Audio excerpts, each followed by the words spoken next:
ഓം ഗുരുബ്രഹ്മ ഗുരുർവിഷ്ണു ഗുരുർദേവോ മഹേശ്വര ഗുരു സാക്ഷാത് പരബ്രഹ്മ തസ്മൈ ശ്രീ ഗുരവേ നമ. എല്ലാ ഭക്തമക്കൾക്കും എൻ്റെ വിനിതമായ പ്രണാമം. എല്ലാവർക്കും ഭഗവത് കൃപയും ശാന്തിയും സമാധാനവും ആയുസ്സും ആരോഗ്യവും രോഗശാന്തിയും എല്ലാവർക്കും നന്മയും ഈ ലോക ജീവിതത്തിലെ സുഖസൗകര്യങ്ങളും ആത്മീയമായ നിറവും എല്ലാം ഉണ്ടാകണമേ എന്ന് പ്രാർത്ഥിക്കുന്നു. ഓം ലോകാ സമസ്ത സുഖിനോ ഭവന്തു. മക്കളുടെ കമൻസുകൾ വളരെ വളരെ സന്തോഷം. നല്ല നല്ല കമൻസുകൾ. ഭഗവാന് സന്തോഷം. ജയാനിൽ മക്കളെ, അമ്മയ്ക്കാണ് ഇത്രയും സ്നേഹമുള്ളത്. ലോകത്ത് അമ്മയെ പോലെ സ്നേഹമുള്ള ആർക്കെങ്കിലും അതുകൊണ്ടാണ് പല മക്കളും എന്നെ ഗുരുജി എന്നും ഗുരു എന്നൊക്കെ പറയുമ്പോൾ ഞാൻ പറയും എനിക്ക് അമ്മയാണെന്നല്ല, കാരണം എനിക്ക് സ്നേഹമാണ് ഇഷ്ടം. എല്ലാവരെയും അങ്ങനെ ജീവജാലങ്ങളോടും എല്ലാവരോടും എനിക്ക് ഭയങ്കര അതാണ് എൻ്റെ ഇഷ്ടം. അതുകൊണ്ടാണ് പറയുന്നത്. അത് അമ്മയ്ക്കുള്ളതൊക്കെ സ്നേഹം ഒരു ഗുരുവിനൊന്നും ഉണ്ടാകുമെന്ന് എനിക്ക് തോന്നുന്നില്ല. എനിക്കങ്ങനെ തോന്നുന്നു. അതുകൊണ്ടാണ് എനിക്ക് അമ്മ എൻ്റെ മക്കളാണ് എല്ലാവരും. ജയാനിൽ പറയുന്നു അമ്മ ഇല്ലാത്ത എനിക്കൊരു അമ്മയെ കിട്ടി എന്ന്. അത് വളരെ സന്തോഷം മക്കളെ. ഭഗവാനും അത് തന്നെ ഇഷ്ടം. എനിക്ക് ഭഗവാനും മോനാണ്, കൊച്ചു കുഞ്ഞാണ് ജഗദമ്മ. മതിയാവോളം പാനം ചെയ്യുക അമൃത്, കാരണം പരമാനന്ദാമൃതം പാനം ചെയ്യുക. അലസതയൊക്കെ മാറി ആ സന്തോഷവും ആനന്ദവും ലഭിക്കും. എത്ര കേട്ടും മതി വരുന്നില്ല എന്ന് പറയുന്ന മക്കൾക്ക് എല്ലാവർക്കും വേണ്ടി പറയുന്നതാ. മതിയാവോളം പ്രാർത്ഥിക്കുക. എല്ലാം രാധാ ശിവാനന്ദൻ തിരക്കാണെന്നറിയാം, എന്നാലും എപ്പോഴും ധ്യാനമാണെന്ന് പറഞ്ഞു. നിർമ്മല രമേഷും അതുപോലെ എല്ലാവർക്കും. നിർമ്മല പവിത്രൻ, മക്കളെ ബുദ്ധിമുട്ടൊന്നുമില്ല. നെറ്റിൻ്റെ കുഴപ്പം എല്ലാം കുറച്ച് കിടന്ന് ഈശ്വരാരാധനയ്ക്ക് ബുദ്ധിമുട്ടൊന്നും ഇല്ല മക്കളെ. എന്നാലും എന്താ കുറച്ച് സമയങ്ങളൊക്കെ എല്ലാം കുറേശ്ശെ ഇടാമെന്ന് പറഞ്ഞാൽ അതുകൊണ്ടാണ് എനിക്ക് ഈ നെറ്റിന് ഇച്ചിരി വളരെ ബുദ്ധിമുട്ടുണ്ട്. അല്പമൊക്കെ ഒക്കുന്നുള്ളു. അതുകൊണ്ടാണ് മക്കൾക്ക് അതുപോലെ കണ്ണിനൊക്കെ അസുഖമൊക്കെ ആയിരുന്നു. അതൊക്കെ മാറി. വളരെ വളരെ സന്തോഷം. എല്ലാം അഭിപ്രായങ്ങളെല്ലാം ഇതിൽ വന്നു. അതെല്ലാം ഞാൻ ഭഗവാനിൽ അർപ്പിച്ചു. എല്ലാവരുടെയും രോഗങ്ങൾ മാറണം, സർവ്വ മക്കൾക്കും. കാരണം പരമാത്മാവ് ഉള്ളിൽ നിറഞ്ഞു കഴിഞ്ഞാൽ അസുഖം ഉണ്ടാവത്തില്ല. ഉള്ള അസുഖങ്ങളൊക്കെ മാറും. അഥവാ ഉള്ളിലുണ്ടെങ്കിൽ പോലും നമ്മൾ അറിയാതെ അങ്ങ് കിടന്നോളും. നമുക്ക് ബുദ്ധിമുട്ടുണ്ടാകത്തില്ല. അതാണ് ഈശ്വരാരാധനയിൽ മുഴുകിയാൽ അങ്ങനെയാണ്. അസുഖം അറിയത്തേയില്ല. ഉള്ളിൽ നമുക്കുള്ള കർമ്മദോഷം കൊണ്ട് നമുക്കങ്ങനെ സംഭവിക്കും. കഴിഞ്ഞ ജന്മങ്ങളുടെ കർമ്മഫലങ്ങളോ ഈ ജന്മത്തിൻ്റെ കർമ്മഫലങ്ങളോ നമുക്ക് അങ്ങനെ ഉണ്ടാകുന്നത് അതെല്ലാവർക്കും മനുഷ്യ ജനനമെടുത്താൽ അങ്ങനെയാണല്ലോ, സുഖദുഃഖങ്ങളാണല്ലോ. പക്ഷേ പരമാത്മാവിൽ ലയിച്ച് ആനന്ദിച്ചു കഴിഞ്ഞാൽ നമുക്കതറിയത്തില്ല. ആ അസുഖം അതിൽ നിന്ന് നമ്മൾ പരമാത്മാവിൽ ലയിച്ച് സന്തോഷം അനുഭവിക്കുക. എപ്പോഴും ആനന്ദമാണെങ്കിൽ പിന്നെ നമുക്ക് മനസ്സിന് വിഷമം ഉണ്ടാവത്തില്ല, ശരീരത്തിന് ദുഃഖം ഉണ്ടാവത്തില്ല. അതെന്താ? ആരാധനയിൽ ശ്രദ്ധ വരുന്നതുകൊണ്ടാണ്, അതിൽ തന്നെ ഒരു ആനന്ദം കൊള്ളുന്നത് കൊണ്ടാണ്. അപ്പോൾ ഏത് രോഗത്തിനും നമുക്ക് ശാന്തി ഉണ്ടാവും. ശ്രീല അതുപോലെ തന്നെ മക്കളെ, എനിക്കും എല്ലാ മക്കളെയും കാണാനൊരാഗ്രഹമുണ്ട്. മരിക്കുന്നതിന് മുമ്പ് മക്കൾക്കും എന്നെ ഒന്ന് കാണുന്നുണ്ട്. ഞാൻ അന്ന് വിളിച്ച് പറഞ്ഞായിരുന്നല്ലോ മക്കളുടെ അടുത്ത്, എനിക്കാണ് പ്രായം കൂടിയിരിക്കുന്നത്. അതുകൊണ്ട് ഈ ആഗ്രഹം വെച്ചുകൊണ്ടിരിക്കാതെ ഇഷ്ടമുള്ളവരൊക്കെ വരിക, എനിക്ക് സന്തോഷം. ഈ കരുനാഗപ്പള്ളിയൊക്കെ ദൂരെയല്ല മക്കളെ, ഇവിടെ അഞ്ചലെന്ന്.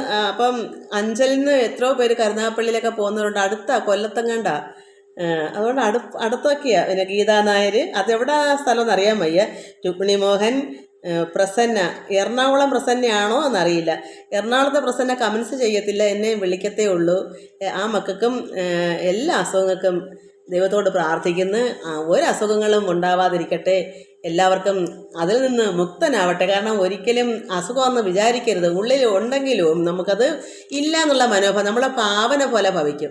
നമ്മുടെ മനസ്സിൽ അങ്ങനെ ഒരു അസുഖമേ ഇല്ല, ആ ഒരു ധൈര്യം അങ്ങ് കൊടുക്കുക, ഉറപ്പിക്കുക. അപ്പോൾ നമുക്ക് അതിൽ നിന്ന് തന്നെ തരണം ചെയ്ത് ജീവിക്കാനുള്ള പരമാത്മാവിൽ എപ്പോഴും ഈശ്വരനൊരു നിഷ്ഠയുണ്ട്. ഭക്തനായ ഒരു കുട്ടിയെ എപ്പോഴും പ്രാർത്ഥനയിൽ മുഴുകിയിരിക്കുമ്പോൾ ഭഗവാൻ അതിനെ തടസ്സം ഉണ്ടാക്കത്തില്ല. അപ്പം വയ്യായിക മാറ്റിത്തരും.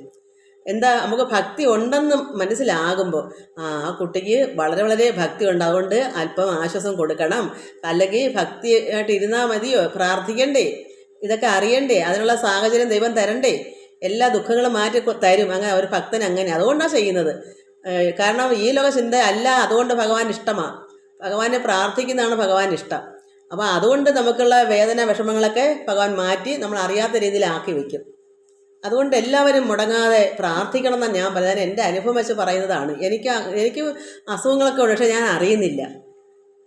അതുകൊണ്ട് എല്ലാവർക്കും നമസ്കാരം. എല്ലാവരെയും ഭഗവാൻ അർപ്പിക്കുന്നു. നല്ല നല്ല കമൻസുകളാണ്, ഇഷ്ടമായി, ഭഗവാൻ സന്തോഷം. എല്ലാവർക്കും നമസ്കാരം. നമുക്ക് നാമം, ശ്രീകൃഷ്ണനാമം ഭാഗവത്തിൽ തന്നെ കുറച്ച് ചൊല്ലാം.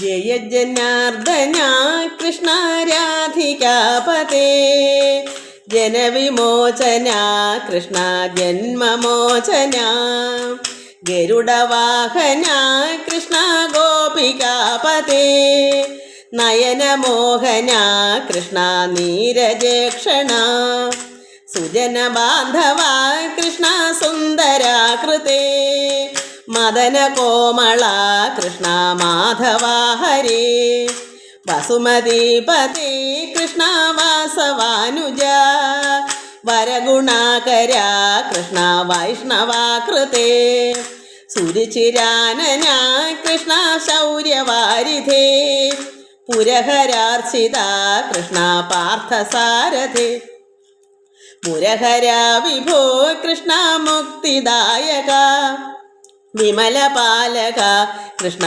വല്ലവീപതേ, കമലലോചന കൃഷ്ണ കാമദായക, വിമലഗാത്രവ കൃഷ്ണ ഭക്തവത്സല, ചരണപല്ലവം കൃഷ്ണ തരുണകോമളം, കുവലയേക്ഷണ കൃഷ്ണ കോമളാകൃതേ, തവ പദാംബുജം കൃഷ്ണ ശരണമേകണീ, ഭുവനനായക കൃഷ്ണ പാവനാകൃതേ, ഗുണഗണോജ്വല കൃഷ്ണ നളിനലോചന, പ്രണയവാരിധേ കൃഷ്ണ ഗുണഗണാകര, രാമസോദര കൃഷ്ണ ദീനവത്സല, കാമസുന്ദര കൃഷ്ണ പാഹി സർവദാ, നരകനാശന കൃഷ്ണ നരസഖാജയ, ദേവകീസുത കൃഷ്ണ കാരുണ്യാംബുധേ, കംസനാശന കൃഷ്ണ ദ്വാരകാവാസിൻ, ഭാസുരാത്മകം കൃഷ്ണ ദേഹി മംഗളം, തൃപ്പദാംബുജം കൃഷ്ണ കാമകോമളം, ശരണമായി വരാൻ കൃഷ്ണ തരണമേ വരം, കരുണതാവകം കൃഷ്ണ ചരണദാസരാം, ഇവരിലെപ്പോഴും കൃഷ്ണ ചൊരിയണേ വിഭോ, ശ്രീകണ്ഠേശ്വരം കൃഷ്ണ മുക്തിമന്ദിരം, ഭക്തവത്സല കൃഷ്ണ കാമദായക, പരമേശ്വര കൃഷ്ണ നിത്യമർച്ചിത, പിള്ളതൻ കവി കൃഷ്ണ തള്ളയെന്ന പോൽ, നിർമ്മിതാകൃതി കൃഷ്ണ നന്മയാകണേ, സ്തോത്രകീർത്തനം കൃഷ്ണ നിത്യമംഗളം, ദാസദാസന കൃഷ്ണ അടിയനെ സദാ, കാത്തുകൊള്ളണേ കൃഷ്ണ സർവദാ വിഭോ. നമ്മൾ കഴിഞ്ഞ പ്രാവശ്യം ഇന്ദ്രൻ്റെ ദർപ്പം, അതായത് ഇന്ദ്രദർപ്പ ഹരണമാണ്. ഇന്ദ്രൻ്റെ അഹങ്കാരത്തെ ഹനിച്ചു ഭഗവാന്റെ ഗോകുലമെല്ലാം വെള്ളത്തിലാക്കാൻ വേണ്ടി മേഘങ്ങളെ മുന്നേ അയച്ചു. യാഗം ഇന്ദ്രന് കൊടുക്കാതെ പിന്നെ പർവ്വതത്തിന് യാഗം നടത്തിയത് കൊണ്ട് ഗോവർദ്ധന പർവ്വതം. അപ്പോൾ ഇന്ദ്രന് ദേഷ്യമായി മേഘങ്ങളെ അയച്ചു. വലിയ പേമാരി 7 ദിവസം ഒരുപോലെ മഴ പെയ്തു. ഭഗവാൻ ഒരു കൂൺ കുട, അതായത് ഒരു കൊച്ചുകുട്ടി ഒരു കൊച്ചു കുട പിടിച്ചുകൊണ്ട് നിൽക്കുന്ന പോലെ കൂൺ കുമിളാണ്. സാധാരണ ഒരു കുമിൾ അങ്ങനെ നിൽക്കുന്നത്, അതുപോലേ ഉള്ളൂ. ഭഗവാന് വെറും നിസ്സാരമായി അതിൽ എല്ലാവരും അതിൽ തന്നെ കയറി നിന്നു. പശുക്കളും എല്ലാം അതിൽ തന്നെ നിന്നിട്ട് ബാക്കി വിസ്താരം വളരെ കിടപ്പുണ്ട്. അത്ര മായാമയനായ ഭഗവാന്റെ ലീലകളാണിതെല്ലാം. അത് ഇന്ദ്രന് വല്ലതും മനസ്സിലായിട്ടാണോ ഭഗവാനോട് ഗുസ്തി കൂടുന്നത്? അപ്പോൾ ഇന്ദ്രനും മേഘങ്ങൾ ലജ്ജയായിട്ട് മേഘങ്ങളോട് പറഞ്ഞു പൊയ്ക്കൊള്ളാൻ ഇന്ദ്രൻ തന്നെ പറഞ്ഞു. ലജ്ജിച്ചു പോയി. അവസാനം ദേവേന്ദ്രനും ലജ്ജയാ മരുവിടിനാൻ. അതിനുശേഷം വ്യോമനി ആകാശം തെളിഞ്ഞു വിളങ്ങി. ഭാസ്കരൻ സൂര്യൻ നന്നായി വിളങ്ങി. പേമഴയെല്ലാം പോയി. നല്ല സുഖമായതല്ലല്ലോ, വിഷമങ്ങളൊന്നുമില്ല, തെല്ലും ഒരു വിഷമവും ഇല്ലാതെ എന്ന് ഭഗവാൻ എന്ത് പറഞ്ഞു? നന്ദനും നന്ദിനിയാദി ഗോവൃന്ദവും വന്ദിച്ചു പിന്നെ പുറത്ത് പോന്നിടിനാർ. ഭഗവാനെ വന്ദിച്ചിട്ട് നന്ദഗോപരും യശോദയും മറ്റുമുള്ളവരും രോഹിണിയും എന്തെല്ലാം ആൾക്കാരുണ്ടോ അവരെല്ലാവരും ഭഗവാനെ വന്ദിച്ച് എല്ലാവരും പുറത്തിറങ്ങി. എന്നിട്ടോ കല്യാണരൂപി യോഗേശ്വരൻ ഈശ്വരൻ മെല്ലെ ഗിരീന്ദ്രനെ താഴത്ത് വെച്ചു. ഈ പർവ്വതത്തെ എല്ലാവരും വെളിയിൽ ഇറങ്ങി പോയപ്പോൾ ഭഗവാൻ പതുക്കെ ആ പർവ്വതത്തെ താഴേക്ക് വച്ചു. പിന്നെ നന്ദനും നന്ദിനി രോഹിണി രാമനും നന്ദാത്മജനെ പുണർന്ന് തലോടിനാൻ. ഭഗവാനെ ആ പിതാവും മാതാവും രോഹിണിയും രാമനും തലോടി പുണർന്ന് ഭഗവാനെ സ്നേഹിച്ച് അവർ തലോടി. അപ്പോഴോ ദേവകളിലെല്ലാം പൂമലർ മാല്യങ്ങളെല്ലാം വർഷിച്ച് ആവോളമൊക്കെ വന്ദിച്ച് സ്തുതിച്ച് ദേവന്മാരെല്ലാവരും ഭഗവാനെ സ്തുതിച്ചു. ഗന്ധർവ സംഘങ്ങൾ ഗാനേന മോദിച്ച് അതിന് കണ്ടു വായിക്കാം. അവിടം വരെയാണ് നമ്മൾ വായിച്ചത്. നിർത്താം, നമുക്കിനി കണ്ടു വായിക്കാം. നന്ദനും നന്ദിനി രോഹിണി രാമനും നന്ദാത്മജനെ പുണർന്നു തലോടിനാർ. ദേവകൾ പൂമലർ മാല്യങ്ങൾ വർഷിച്ചിതാവോളമൊക്കെ വന്ദിച്ചു സ്തുതിച്ചിതു.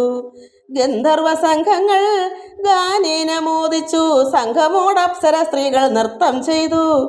ദേവകളാനന്ദമത്തരായ അങ്ങനെ ദേവകീ പുത്രനെ വാഴ്ത്തി നിരാകുലം. സർവ്വപേരും സന്തോഷത്തിൽ വാഴ്ത്തി സ്തുതിച്ചു. ഇതൊക്കെ അർത്ഥം അങ്ങനെ തന്നെയാണ്. നമുക്ക് പറയാൻ അറിയേണ്ട. ഈ അപ്സര സ്ത്രീകൾ ദേവസ്ത്രീകളെല്ലാം നൃത്തം ചെയ്തു. ഗന്ധർവസംഘങ്ങൾ ഗാനങ്ങൾ കൊണ്ട് ആഘോഷിച്ച് മോദി സന്തോഷിച്ചു. ദേവകളൊക്കെ വന്ദിച്ച് സ്തുതിച്ചു. പൂമലർ അവിടുന്ന് വർഷിച്ചു. അതൊക്കെ തന്നെയാണ്. ദേവകൾ ആനന്ദമത്തരായ അങ്ങനെ ദേവകീ പുത്രനെ വാഴ്ത്തി നിരാകുലം. നന്ദാദി ഗോപാലർ ഗോകുലം പുക്കഥ നന്ദനെ മാനിച്ചു പൂജിച്ചു ചൊല്ലിനാർ. നന്ദാദി ഗോപാലനും ഗോകുലവും എല്ലാം എന്ത് ചെയ്തു? ഭഗവാനെ മാനിച്ച് പൂജിച്ച് പറയുന്നു. 7 ആണ്ടു പുക്കൊരു ബാലൻ ഗിരീന്ദ്രനെ 7 ദിനം ധരിച്ചിടതിലോർക്കിലോ. 7 ആണ്ടു പുക്കൊരു ബാലൻ 7 ആണ്ട് പുക്കൊരു ബാലൻ ഗിരീന്ദ്രനെ 7 ദിനം ധരിച്ചിടിൽ അത് ഓർക്കിലോ. 7 ആണ്ട് പുക്കൊരു ബാലൻ. ആരിവൻ മൂർത്തികൾ മൂവരിലേഖനോ ചേരും അല്ലാകിലിതു വരാ നിർണയം. 7 ആണ്ട് 7 വർഷം ഈ പർവ്വത്തെ ഇങ്ങനെ പൊക്കുന്നത് പോലെ അതെനിക്ക് അറിയത്തില്ല. എന്നാലും 7 ദിനം അത് 7 വർഷം പോലെയാണല്ലോ. 7 ദിനം ആരെ കൊണ്ടൊക്കെ ഈ ഒരു പർവ്വതം ഇങ്ങനെ പിടിച്ചു നിൽക്കാൻ. അതുകൊണ്ട് അവർ പറയുന്നതാണ്. നന്ദനും നന്ദിനിയും യശോദയും അവരൊക്കെ പറയുന്നു, ഈ ഒരു കൊച്ചുകുട്ടി 7 ആണ്ട് പുക്കൊരു ബാലൻ. അത് ഇതാ കാര്യം, 7 വയസ്സായിരിക്കും കുട്ടിയല്ലേ. അതാ 7 ആണ്ട് പുക്കൊരു ബാലൻ, അതാ സന്നദ്ധം, അല്ലാതെ മറ്റൊന്നുമില്ല. എനിക്ക് ഇങ്ങനെ ചിലതൊക്കെ ഇങ്ങനെ മനസ്സിൽ വരുന്നതാ, അല്ലാതെ ഇത് അറിയില്ലായിരുന്നു. പെട്ടെന്ന് മനസ്സിൽ കിട്ടി. ഭഗവാൻ കുഞ്ഞല്ലേ, ഈ കൊച്ചുകുട്ടി ഈ 7 ദിവസം ഇതുപോലൊരു പർവ്വതത്തെ പിടിച്ച് പൊക്കുക, അതിൻ്റെ അങ്ങനെയാണ് മക്കളെ. അതെനിക്ക് മനസ്സിൽ വന്നില്ല, ഇപ്പം അങ്ങ് മനസ്സിൽ വന്നതാ. അതാ ഭഗവാൻ ഇങ്ങനെ ഓർത്ത് തരും നമുക്ക് ഓരോന്ന്. എന്ത് പറയാനാ കണ്ണൻ്റെ ഓരോ കാര്യങ്ങൾ. അപ്പോൾ 7 ആണ്ട് പുക്കൊരു ബാലൻ ഗിരീന്ദ്രനെ പർവ്വതത്തെ 7 ദിനം ധരിച്ചിടിൽ ഓർക്കിൽ. ഭഗവാൻ ഒരു 7 വയസ്സോ അല്ലെങ്കിൽ 8 അല്ല കൊച്ചല്ലേ, അതുകൊണ്ട് 7 വയസ്സുള്ളൊരു കുഞ്ഞ് ഈ ഒരു വലിയൊരു പർവ്വതത്തെ 7 ദിവസം രായും പകലും 7 അഹോരാത്രം രാത്രിയും പകലും ഒരുപോലെ ഒരു കുഞ്ഞു ഒരു വിരലാണ്. കൈ മൊത്തത്തിലല്ല, ഒരു വിരലിനകത്താണ് പൊക്കി വെച്ചേക്കുന്നത്. അത് ഓർത്താൽ ആരിവൻ മൂർത്തികൾ മൂവരിൽ ഏകനോ ചേരും അല്ലാകിലത് വരാ നിർണയം. ഈ മൂവരിൽ ബ്രഹ്മ വിഷ്ണു മഹേശ്വരനായിരിക്കുന്ന മൂർത്തികൾ മൂവരിൽ ഏതെങ്കിലും ഒരുത്തനായിരിക്കും, അല്ലെങ്കിൽ ചേരും അല്ലാകിൽ ഇത് വരാ, അല്ലാതെ ഒരു കാരണവശാലും ഇങ്ങനെ സംഭവിക്കത്തില്ല. ഇതാണ് രക്ഷകർത്താക്കളും അവിടെ ഉള്ളവരൊക്കെ പറയുന്നത്. അപ്പം മനസ്സിലാക്കണം, ഭഗവാൻ 7 വയസ്സുള്ള കുഞ്ഞ് 7 ആണ്ട് അങ്ങോട്ടായ കുട്ടി ഇത്രയും ഒരു പർവ്വതത്തെ പൊക്കി 7 ദിവസം ഒരുപോലെ അങ്ങനെ നിൽക്കുക. അതും ഒരു കയ്യിൽ ഓടക്കുഴൽ ഊതി ഗാനവും ചെയ്തുകൊണ്ടാണ് നിൽക്കുന്നത്. അതുകൊണ്ട് ആരിവൻ മൂർത്തികൾ മൂവരിലും അവൻ ഏകനാണ്. അതുകൊണ്ട് അല്ലെങ്കിൽ ഇങ്ങനെ വരത്തില്ല, ചേരും അല്ലാങ്കിൽ ഇത് വരാന്ന് പറഞ്ഞാൽ ഏതെങ്കിലും ഒന്നാണ്. ബ്രഹ്മാവോ വിഷ്ണുവോ മഹേശ്വരനോ ആരെങ്കിലും ഒരാളാണ്. മുന്നമേ ഭൈരവീം ദുഷ്ടൻ ശകടനെ പിന്നെ വാതാസുരം കൊന്നു ബഗനെയും. ഭഗവാൻ മുമ്പ് ഭൈരവിയും ദുഷ്ടനാകുന്ന ശകടൻ പിന്നെ വാതാസുരം ഇങ്ങനെ ബഗൻ എല്ലാവരെയും അർജുന വൃക്ഷങ്ങൾ, അതായത് മരുതുമരങ്ങൾ 2 അതിനെ ഭഗവാൻ ഉരലും കൊണ്ട് തള്ളിയിട്ട് നളകൂപര മണിഗ്രഹന്മാർ അങ്ങനെ ചെന്ന് തകർത്ത് ആ മരുതുമരങ്ങൾ. ഇതൊക്കെ നമ്മൾ വായിച്ചതാണ്. അപ്പോൾ ഇങ്ങനെയുള്ള ഓരോരോ കാര്യങ്ങൾ ഓർത്തപ്പം മൂവരിൽ ഏകൻ ഒരുത്തൻ തന്നെയാണെന്ന് അവർക്ക്. കാരണം എന്തെല്ലാം അത്ഭുതങ്ങളാണ് ഭഗവാനോട് കാണിച്ചത്. ഇത്രയെല്ലാം കാണിച്ചിട്ട് ഭഗവാൻ എന്തെങ്കിലും ഒരു നഷ്ടബോധമോ ഒരു സങ്കടമോ ഒരു വിഷമോ, അല്ല സങ്കടമോ വിഷമോ ഒന്നാണ്, എന്തെങ്കിലും പ്രയാസങ്ങൾ എങ്ങാണോ അമ്മേ അച്ഛ എന്തെങ്കിലും ഒരു വിഷമം ഭഗവാൻ പറഞ്ഞിട്ടുണ്ടോ? ഈ അസുരന്മാരെല്ലാം ഭഗവാൻ കൈകാര്യം ചെയ്തല്ലോ. അപ്പോൾ മുന്നമേ ഭൈരവിയും ദുഷ്ടൻ ശകടനെ, പിന്നെ വാതാസുരം അല്ല കാറ്റായി വന്ന് ചുഴന്നുകൊണ്ട് പോയ അത് വാതാസുരം കൊന്നു ബഗനയും അർജുന വൃക്ഷങ്ങൾ ചെന്നു തകർത്തതും നിർജിതനാക്കി രക്ഷിച്ചതു കാളിയം. കാളിയനെ ദർപ്പങ്ങളെല്ലാം അഹങ്കാരമെല്ലാം മാറ്റി അവനെയും നന്നാക്കി എടുത്ത് രക്ഷിച്ചു. കാളിയൻ്റെ അഹങ്കാരമൊക്കെ പോക്കി. ഇങ്ങനെ എന്തൊക്കെ കാര്യങ്ങളാണ് ഭഗവാൻ ചെയ്തത്. ഏവം ഓരോന്ന് ചിന്തിക്കിലി ബാലകനാവതല്ലിന്നവനെന്നറിഞ്ഞിടുവാൻ. ഇവൻ ഈ ചെയ്തതെല്ലാം ചിന്തിച്ചാൽ ഈ ബാലൻ ആവതില്ല ഇന്നവനെന്ന് ഇത് ആരാണെന്ന്, ഇന്നവൻ വെച്ചാൽ ഇവൻ ആരാണെന്ന് അറിയാൻ വല്ല പ്രയാസമുണ്ടോ? അതാണ് ഏവം ഓരോന്ന് ഈ ചെയ്തതൊക്കെ നമ്മൾ ചിന്തിച്ചാൽ ഈ ബാലകൻ ഈ കുട്ടി ഇതിനെ ആവതില്ല ഇന്നവനെന്നറിയണം. നമുക്ക് ഒരു പിടിയില്ല അവൻ ആരെന്നറിയാൻ. എങ്ങനെ ആർക്കറിയാൻ പറ്റും ഭഗവാൻ എന്തൊക്കെയാണ് ചെയ്തത്? അത് ഓർത്താ ഇവരെല്ലാം ചിന്തിക്കുന്ന കുറ്റമാണോ? നമ്മളും അതുപോലെ ചിന്തിക്കണ്ടേ?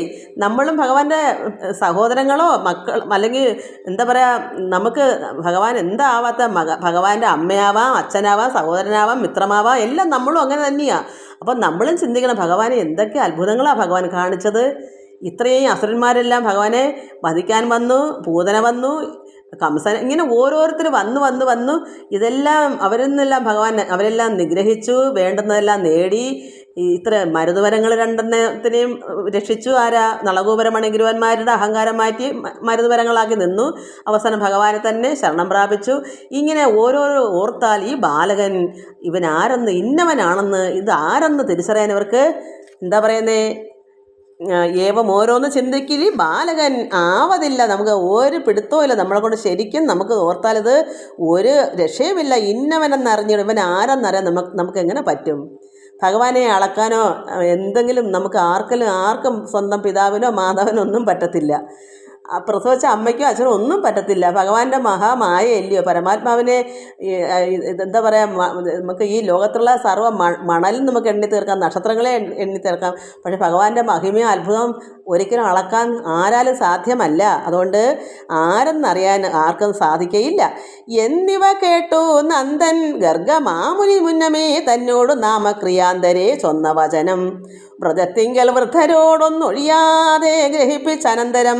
അതുകൊണ്ട് ഭഗവാന്റെ ഈ അത്ഭുതങ്ങളെല്ലാം കണ്ടപ്പോൾ ഗർഗമഹാമുനി നാമകരണം ചെയ്യാൻ ബലഭദ്രനെയും ഭഗവാൻ കൃഷ്ണൻ്റെ നാമകരണം ചെയ്യാൻ രഹസ്യമായിട്ട് വന്നു.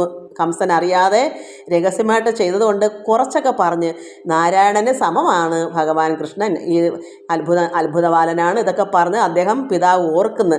അപ്പം ഇതെന്താ പറയുക, ഈ ആവതില്ല ഇവൻ ആരെന്നറിയാൻ ആരാലും സാധ്യമല്ല എന്നിവ കേട്ട് ഇതെല്ലാം മനസ്സിലാക്കിയിട്ട് നന്ദൻ പറഞ്ഞു.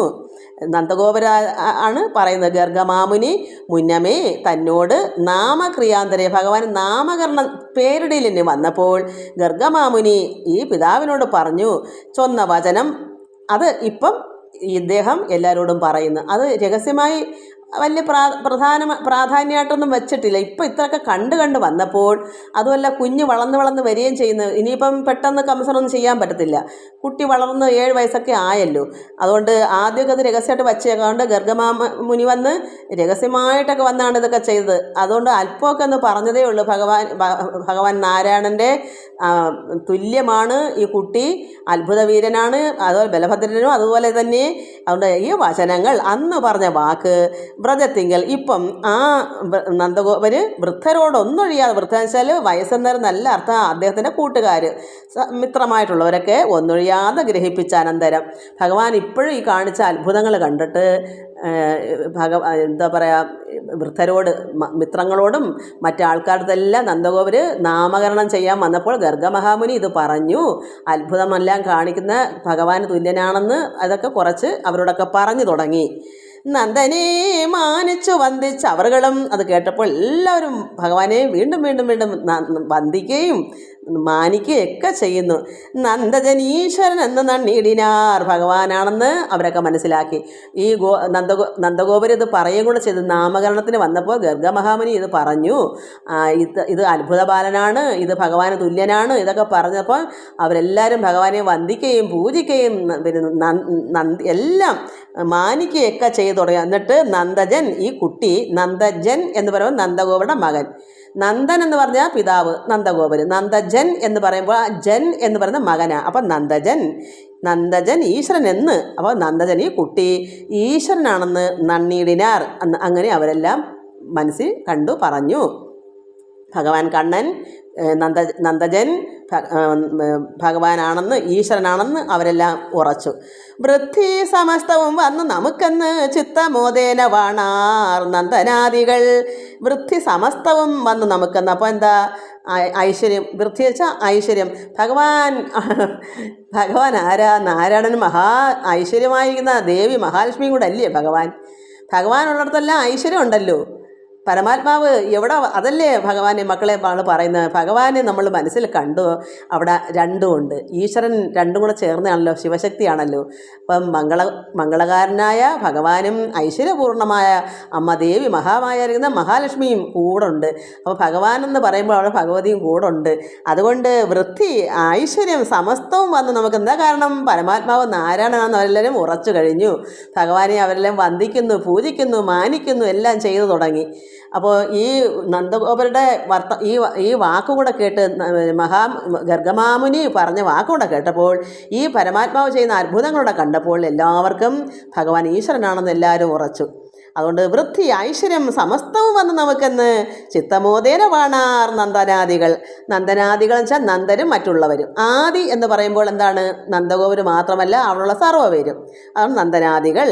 ചിത്തമോദേന വാണാർ എന്ന് വെച്ചാൽ എല്ലാവർക്കും മനസ്സിന് സന്തോഷമായി. കാരണം പരമാത്മാവാണ്. പരമാത്മാവ് വരുന്നൊരു എന്താ അവരുടെ മകനായി വന്നപ്പോൾ അവർക്ക് എത്രമാത്രം ആനന്ദമാണ്. അത് ഒരു സ്ഥലത്ത് ആ വ്രതത്തിൻ്റെ അവിടെ തരുമ്പോൾ അവിടെ നാട്ടുകാർക്കും എല്ലാം പോരെങ്കിൽ ഭഗവാനെ അങ്ങനെയല്ലേ എല്ലാവരും കാണുന്നതും. ഇപ്പം ഭഗവാനാണെന്നും കൂടെ ഈശ്വരനാണെന്നും കൂടെ അറിഞ്ഞപ്പോൾ പിന്നെ പറയണോ? അതുകൊണ്ട് ചിത്തമോദന വാണാർ നന്ദനാദികൾ. വൃന്ദാവനത്തിങ്കൽ വന്നു സുരഭിയും ഇന്ദ്രനും ഒന്നിച്ച് കണ്ണനെ കാണുവാൻ. അതായത് ഈ ഇന്ദ്രൻ മഴയൊക്കെ പെയ്ത് നാണത്തോടു കൂടി തിരിച്ചു പോയ ലജ്ജയായിട്ട് മേഘങ്ങളെയും പറഞ്ഞു വിട്ട് നാണിച്ചല്ലോ. അങ്ങനെ വൃന്ദാവനത്തിലെങ്കിൽ വന്നു സുരഭി, അയാളുടെ പശു കാമധേനുമായിട്ട് ഇന്ദ്രന് ഒന്നിച്ച് ഭഗവാനെ കാണാൻ വന്ന്. അഹങ്കാരമൊക്കെ പോയി. മഴയൊക്കെ പെയ്തിട്ട് ഭൂമിയിലെങ്ങും വെള്ളമില്ലെന്നായപ്പോഴും ഭഗവാൻ ഒരു കുഞ്ഞ് ഒരു കുട്ടി ഒരു കൊച്ചു കുട പിടിച്ച്, അല്ലെങ്കിൽ ഒരു കുമിൾ പിടിച്ചുകൊണ്ട് നിൽക്കുന്ന പോലെയും നിന്നപ്പോൾ ഇവൻ നോക്കിയപ്പോൾ, ഈ ഇന്ദ്രൻ നോക്കിയപ്പോൾ ഭൂമിയിലെങ്കിൽ ഒരു തുള്ളി വെള്ളവും ഇല്ല. അപ്പോൾ ഇത് അത്ഭുതമായിരിക്കുന്നല്ലോ എന്നൊക്കെ അവൻ നാണിച്ച് ലജ്ജിച്ച് മേഘങ്ങളൊക്കെ പറഞ്ഞ് തിരിച്ചയച്ചിട്ട് ഇപ്പോൾ ഭഗവാനെ കാണാനായിട്ട് ആരാ കൊണ്ടുവന്ന്? സുരഭി, പശു, എന്താ പറയുക, കാമധേനു. വൃന്ദാവനത്തിങ്കൽ വന്നു സുരഭിയും ഇന്ദ്രനും ഒന്നിച്ചു കണ്ണനെ കാണുവാൻ. അന്നേരം ഇന്ദ്രനും കണ്ടു മുകുന്ദനെ വന്ദിച്ചു ലജ്ജയാ കൂപ്പി വണങ്ങിനാൻ. ഭഗവാനെ വന്ന് വണങ്ങാം, കാരണം നാണിച്ചു പോയി. ആള് സാമാന്യക്കാരനല്ല, അസാമാന്യനാണെന്ന് ഇന്ദ്രന് മനസ്സിലായപ്പോൾ സുരഭിയെയും കൊണ്ട് വന്ന് കാമധേനുകൂടെ വന്ന് ഭഗവാനെ കൂപ്പുന്നെങ്കിലും ലജ്ജയുണ്ട്. വന്ദിച്ചു ലജ്ജയാ കൂപ്പി വണങ്ങനെ. നാണിച്ചാണ് ചെയ്യുന്നത്. കാരണം എന്താ? നാണിച്ചു പോകത്തില്ലയോ? 7 ദിവസം ഒരുപോലെ മഴ പെയ്ച്ചിട്ട് ഭൂമിയിലെങ്കിൽ ഒരു തുള്ളി വെള്ളവും ഇല്ലെന്ന് കണ്ടാൽ എന്താ? ആർക്കും വല്ല കുഴപ്പം വന്ന് മുക്കിക്കൊല്ലാന്ന് പറഞ്ഞാൽ മഴ പെയ്ച്ചത്, എല്ലാവരും ചാവട്ടെ എന്ന് പറഞ്ഞ്. അപ്പോൾ നാണിച്ചു പോയിട്ട് ലജ്ജയാ കൂപ്പി വണങ്ങാൻ വന്നു.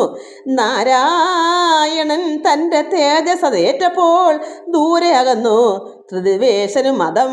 ത്രിദിവേശൻ ഇന്ദ്രന് മതം ദൂരെ പോയി അകന്ന്.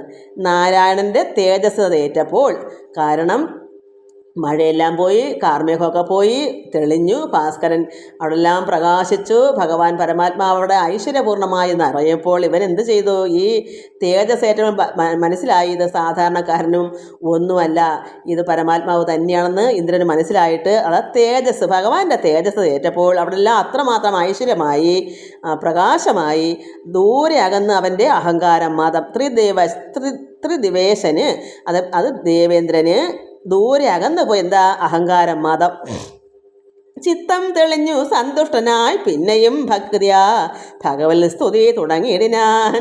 അയാൾ ഇനിയിപ്പം സ്തുതിച്ചേ പറ്റൂ. കാരണം പരമാത്മാവിനോട് ഇങ്ങനെ സാധാരണ ഒരു പൊടി കുഞ്ഞിനെ കളിയാക്കുന്ന പോലെയൊക്കെ ഇങ്ങനെയൊക്കെ കാണിച്ചാൽ ഭഗവാന്റെ ഉള്ളത്തിൽ കാണത്തില്ലേ, പുറമേ ഭഗവാൻ കാണിക്കത്തില്ല. പക്ഷേ ഇന്ദ്രനകത്തറിയാം. ഇന്ദ്രൻ അതുകൊണ്ട് എന്ത് ചെയ്തു? ലജ്ജിച്ച് നാണിച്ചു തൊഴുതിട്ട് ഭക്തിയാ ഭഗവാനെ സ്തുതി തുടങ്ങി. സ്തുതിച്ചേ പറ്റൂ. ചെയ്തു പോയ അകൃത്യത്തിന് ക്ഷമ ചോദിക്കണ്ടേ? അതുകൊണ്ട് ചിത്തം തെളിഞ്ഞ് സന്തുഷ്ടനായി പിന്നെയും ഭക്തിയാ ഭഗവത് സ്തുതി തുടങ്ങിയിടിനാൻ. ശുദ്ധ സാത്വിക പ്രകാശ സ്വരൂപമായി നിത്യം യമനിയമാതി തപോമയ തത്വാത്മവൈഷ്ണവമാം തവ വിഗ്രഹം ത്വസ്തരജസ്തമസാര ഗുണദ്വയം മായാമയം അജ്ഞരൂപങ്ങളാകയാലായവ കൊണ്ടു നിൻ തത്വം അറിയില്ല. ഇയാൾക്കുള്ള അഹങ്കാരം, രജസും തമസും ഇങ്ങനെയുള്ള ഗുണദ്വയങ്ങൾ, രണ്ട് ഗുണങ്ങളുണ്ടല്ലോ, അഹങ്കാരങ്ങൾ. ഇത് മായാമയം അജ്ഞരൂപങ്ങളാകയാൽ ഈ മായയിൽ നിന്ന് അറിവില്ലായ്മ, അജ്ഞാനമായതുകൊണ്ട് എന്തു വന്നു? ഭഗവാന്റെ നിൻ തത്വം, പരമാത്മാവിനെ അറിയാൻ സാധിച്ചില്ല, ഭഗവാനെ അറിയാൻ പറ്റിയില്ല. ഈശനായുള്ള തവ തത്വദർശനാലാശാ ലോഭാദിപാശങ്ങൾ നശിച്ചിതു. ഈശനായുള്ള ഭഗവാന്റെ തത്വദർശനാൽ ഭഗവാനെ ദർശിച്ചു. കാരണം മനസ്സിലായല്ലോ പരമാത്മാവാണെന്ന്. അതായത് ഇത്രയും പ്രകാശവും തേജസ്സും എല്ലാം വന്ന് അത്ഭുതമായിട്ട് 7 ദിവസം ഒരുപോലെ ആ മഴ മൊത്തവും ഒരുപോലെ ഭഗവാനുടെ ഒരു വിരലിൽ ഈ പർവ്വതവും കൂടെ നിൽക്കും. ഇതൊക്കെ കണ്ടപ്പോൾ അദ്ദേഹത്തിന് പിന്നെ മനസ്സിലാക്കാൻ വല്ല പ്രയാസമുണ്ടോ? അതുകൊണ്ട് ഈശനായുള്ള ഭഗവാന്റെ തത്വദർശനാൽ ആശാ ലോഭാദി പാശങ്ങളെല്ലാം നശിച്ചു. ഇങ്ങനെയുള്ള അഹങ്കാരങ്ങളും ആശകളും ലോഭം, മോഹം, ഈ ആശ, പാശം എന്നുവെച്ചാൽ അതിൻ്റെ കെട്ടുകൾ. പാശം വെച്ചാൽ കയറുകൊണ്ട് കെട്ടുന്ന പോലാണ് ഈ ഉള്ളിനകത്ത് ആശ, ലോഭ, മോഹങ്ങളെല്ലാം കിടക്കുന്നത്. കെട്ടിട്ട് മുറുക്കി വെച്ചൊക്കെ ഇറങ്ങി പോകത്തില്ല. അതിനെല്ലാം നശിച്ചതു. എന്താ? ഇത്രയും കണ്ടപ്പോൾ ഇതെല്ലാം പരമാത്മാവിനോട് പ്രാർത്ഥിക്കുക എളുപ്പം. ഈശനായുള്ള തവ തത്വദർശനാലാശാ ലോഭാദി പാശങ്ങൾ നശിച്ചിതു. സർവജഗൽ പിതാവാകുന്നതും ഭവാൻ, സർവജഗൽ ഗുരുവാകുന്നതും ഭവാൻ. പരമാത്മാവായ കൃഷ്ണൻ നാരായണൻ സർവത്തിൻ്റെയും പിതാവാണെന്നും സർവത്തിൻ്റെയും ഗുരുവാണെന്നും സർവലോകേശനായിടുന്നതും ഭവാൻ, ഈ ലോകത്തിൻ്റെ ഈശനാകുന്നതും സർവധർമ്മങ്ങളെ രക്ഷിച്ചുകൊള്ളുവാൻ. സർവധർമ്മങ്ങളെ രക്ഷിക്കാനാണ് പരമാത്മാവ് അവതരിച്ചത്. അത് ഇവന് മനസ്സിലായി, ഇന്ദ്രന്. അതുകൊണ്ട് ഇന്ദ്രൻ ഇതെല്ലാം അറിഞ്ഞ് തന്നെ ഭഗവാൻ തത്വദർശനം മനസ്സിലാക്കി തന്നെ ഇപ്പോൾ പ്രാർത്ഥിക്കുന്നു. അതുകൊണ്ട് സർവധർമ്മങ്ങളെ രക്ഷിച്ചു കൊള്ളുവാൻ ഉറുവിയിൽ വന്ന് അവതീർണനായി ഇങ്ങനെ ഗർവിതന്മാരായ ദുഷ്ടരെ നിഗ്രഹിച്ച് ഉറുവിയെയും ശിഷ്ടരായുള്ളവരെയും സർവകാലം പരിപാലിച്ചു കൊള്ളുന്ന നിർവാണമൂർത്തേ. അതായത് ഈ ഭൂമിയിൽ ഉറുവിയിൽ ഇങ്ങനെ ഭഗവാൻ സർവധർമ്മങ്ങളെ രക്ഷിക്കാനാണ് വന്നത്. അപ്പോൾ ഇന്ദ്രൻ്റെ അഹങ്കാരമൊക്കെ നശിക്കണ്ടേ? അഹങ്കാരം മാറ്റി ധർമ്മം. കാരണം ധർമ്മം എന്ന് പറയുന്നത് അഹങ്കാരമല്ല, അഹങ്കാരം ഇല്ലായ്മ, താഴ്മയും വിനയമൊക്കെയാണ് ധർമ്മം. അഹങ്കാരികൾക്ക് ധർമ്മമില്ല, അധർമ്മികളാണ്. അപ്പോൾ പരമാത്മാവോട് അവതരിച്ചത് ധർമ്മമാക്കാൻ. അപ്പോൾ ഇന്ദ്രൻ്റെ മനസ്സിലെ അഹങ്കാരം നശിച്ചെല്ലാം പോയി. അയാൾ ഈ സർവ്വധർമ്മങ്ങളെ രക്ഷിച്ചുകൊള്ളുന്ന ഭഗവാൻ വന്നതെന്നും സർവ്വലോകേശനും സർവ്വഗുരുവും സർവ്വപിതാവും എല്ലാം ഭഗവാനാണെന്നും ഉറുവിയിൽ ഇങ്ങനെ അതിനായിട്ട് സർവ്വധർമ്മങ്ങളെ രക്ഷിക്കാൻ വന്നെന്നും ഉറുവിയിൽ ഭൂമിയിൽ വന്ന അവതീർണനായി ഇങ്ങനെ ഗർവിതന്മാരായ അഹങ്കാരികളായ ദുഷ്ടരെ നിഗ്രഹിച്ച് ഉറുവിയെയും ഭൂമിയെയും ശിഷ്ടരായുള്ളവരെയും ഭക്തന്മാരെയും സർവകാലം പരിപാലിച്ചു കൊള്ളുന്ന നിർവാണമൂർത്തേ. അങ്ങനെ സർവകാലം സംഭവാമി യുഗേ യുഗേ, എപ്പോഴാണ് അധർമ്മം പെരുകുന്നത് അപ്പോഴെല്ലാം പരമാത്മാവ് അവതരിക്കുന്നുണ്ട്. സർവകാലം പരിപാലിച്ചു കൊള്ളുന്ന നിർവാണമൂർത്തേ, മായാകൃതമാകിയ സർവ അപരാധം ക്ഷമിച്ചു കൊള്ളണമേ. എന്താ പറയുന്നേ? അയാൾ അഹങ്കാരം ചെയ്തില്ലേ, മേഘങ്ങളെ പറഞ്ഞു വിട്ടു, എന്നിട്ട് എനിക്ക് തരേണ്ട യാഗം പർവ്വതത്തിന് കൊടുത്തതുകൊണ്ട് അഹങ്കാരം പിടിച്ചിട്ട് മേഘങ്ങളെ വിട്ട് മഴ പെയ്ച്ച് അവരെയൊക്കെ നശിപ്പിക്കണം, എല്ലാത്തിനെയും കൊല്ലണം, എല്ലാം ചാവട്ടെ, ഇതെല്ലാം പറഞ്ഞുകൊണ്ട് വന്നിട്ട് എന്തായി? അദ്ദേഹത്തിന് മനസ്സിലാക്കാനുള്ള നിമിത്തം കൂടെ ഒന്ന് കണ്ടാൽ മതി. നമുക്കും ഇതുപോലാണ്. നമുക്കും ചില കാര്യങ്ങളൊക്കെ ഭഗവാൻ നമ്മൾ നന്മയ്ക്ക് വേണ്ടി ചെയ്യും, അത് നമ്മൾ മനസ്സിലാക്കണം. നമ്മൾക്ക് അങ്ങനെ വരാതെ തന്നെ ഈശ്വരനെ അങ്ങ് അകമഴിഞ്ഞ് പ്രാർത്ഥിച്ചാൽ പിന്നെ ഒരു കുഴപ്പമില്ല. ഇന്ദ്രൻ അങ്ങനെ ആയിരുന്നെങ്കിൽ ഇതൊന്നും വേണ്ടായിരുന്നല്ലോ. ഇന്ദ്രനെ അറിയിച്ചതാണ്. ഇന്ദ്രൻ പരമാത്മാവ് ആരാണെന്ന് അറിയണമല്ലോ. ഭഗവാൻ നാരായണനാണ് ഈ കൃഷ്ണൻ ഇന്ദ്രനെ അറിയിക്കണ്ടേ? അപ്പോൾ വെറും അങ്ങ് ചവിട്ടി താത്താ കൊള്ളാമോ കുഞ്ഞിനെ? അപ്പോൾ ഭഗവാനും അത് തെളിയിക്കണ്ടേ? അതിനു വേണ്ടിയാണ്. അതുകൊണ്ട് സർവ്വ അപരാധം ക്ഷമിച്ചു കൊള്ളണം. ഇപ്പോൾ താണ് വീണ് അപേക്ഷിക്കുന്നു ഇന്ദ്രൻ. അതുകൊണ്ട് ഞാൻ ചെയ്ത അപരാധം, എല്ലാ അപരാധവും ക്ഷമിക്കണമേ. നിർവികാരാത്മൻ നമസ്തേ നമോ നമ. ത്വന്മായയാ ബദ്ധരായി മേ വീടുന്ന ബ്രഹ്മാതിദേവ നരാസുരന്മാരെയും സർവേശ തദ്ദർശനേന അനുശാസനാൽ ഗർവാഭിമാന കർമ്മങ്ങൾ ത്യജിപ്പിച്ച് നിർമ്മലന്മാരാക്കി നിത്യം വഴിപോലെ. സർവേശ തദ്ദർശനേന അനുശാസനാൽ, ഭഗവാൻ ദർശനത്തോളം കൊണ്ടും ശാസന കൊണ്ടും അത് ശിക്ഷണം കൊണ്ടും ഗർവാഭിമാന കർമ്മങ്ങൾ ത്യജിപ്പിച്ച്, സർവ്വെണ്ണത്തിൻ്റെയും അഹങ്കാരങ്ങളും അഭിമാനങ്ങളും, ഒരു ഭക്തന് മാനാഭിമാനം പാടില്ല. അപ്പോൾ അഭിമാനങ്ങളൊക്കെ ഉള്ളവരുടെ അഭിമാനത്തെയൊക്കെ മാറ്റും ഭഗവാൻ. ഇന്ന് ഒരുപാട് പേർക്ക് എന്താ പറയുന്നത്, മറ്റുള്ളവരുടെ സാധാരണ ഒരു സാധുക്കളെ കാണുമ്പം ഒത്തിരി അഹങ്കാരം വർദ്ധിക്കുന്ന ഒരുപാട് പേരുണ്ട്. പക്ഷേ അവരുടെ അഹങ്കാരം വിനാശകാലേ വിപരീത ബുദ്ധി എന്ന് പറഞ്ഞ പോലെ പെട്ടെന്ന് തന്നെ ഭഗവാൻ അത് മാറ്റും. പ്രത്യേകിച്ച് ഈ കലിയുഗത്തിൽ അങ്ങനെയുങ്ങളുണ്ട്. മാറ്റിയേ ഭഗവാൻ അടങ്ങും. അതുകൊണ്ട് മാനാഭിമാനം ഒന്നും വേണ്ട ഭക്തന്മാർക്ക്. ഗമയും തണ്ടും ഒന്നും അഹങ്കാരം ഒന്നും പാടില്ല. അതുകൊണ്ട് അപ്പം ഇവന് മനസ്സിലായി, ഇന്ദ്രന് മനസ്സിലായി, ഗർവാഭിമാന കർമ്മങ്ങളെല്ലാം ത്യജിപ്പിച്ച് കളഞ്ഞു. എന്നിട്ട് നിർമ്മലന്മാരാക്കി. ഇപ്പം ഇന്ദ്രൻ നിർമ്മലനായി. ഭഗവാൻ എന്താ ചെയ്യുന്നത്? നമ്മളെയൊക്കെ നിർമ്മലന്മാരാക്കും. നമ്മളിൽ എന്തെങ്കിലും നിർമ്മലക്കേടുണ്ടെങ്കിൽ, അജ്ഞാനം ഉണ്ടെങ്കിൽ, അറിവില്ലായ്മ ഉണ്ടെങ്കിൽ അത് അന്ധകാരമാണ്, അത് വെളിച്ചമില്ലായ്മയാണ്. എന്തും ചെയ്യാൻ മടിക്കത്തില്ല. കോപമൊക്കെ വന്നിട്ട് ജനങ്ങളെ എന്തും ചെയ്യാം. അതിനെയൊക്കെ മാറ്റാൻ പരമാത്മാവ് ഒരുക്കി നമ്മൾ നന്നായി ഒരുക്കിയെടുക്കും. എങ്ങനെയാ? വൃത്തിയാക്കിയെടുക്കും. നല്ല ഒരു നിർമ്മലനാക്കി എടുക്കുക. അതാണ് ഇപ്പം ഇന്ദ്രന് മനസ്സിലായി. നിർമ്മലന്മാരാക്കി നിത്യം വഴി പോലെ സന്മാർഗ കർമ്മങ്ങളോട് ഇടചേർത്തുടൻ. സന്മാർഗങ്ങൾ, നല്ല മാർഗകർമ്മങ്ങൾ, നമ്മൾ ചെയ്യുന്ന കർമ്മങ്ങൾ സന്മാർഗമായിരിക്കണം, നല്ല വഴിയായിരിക്കണം. അല്ല ചീത്ത വഴിയിലേക്ക് അല്ല പോകേണ്ടുന്നത്. അപ്പോൾ സന്മാർഗ കർമ്മങ്ങളോട് ഇടചേർത്തുടൻ നല്ലരാക്കിയിടുന്നു ത്വൽ കൃപാലേശന. ഭഗവാന്റെ കൃപയോടുകൂടിയാണ് ഇതൊക്കെ ചെയ്യുന്നത്. നല്ലരാക്കും, നന്നാക്കിയെടുക്കും.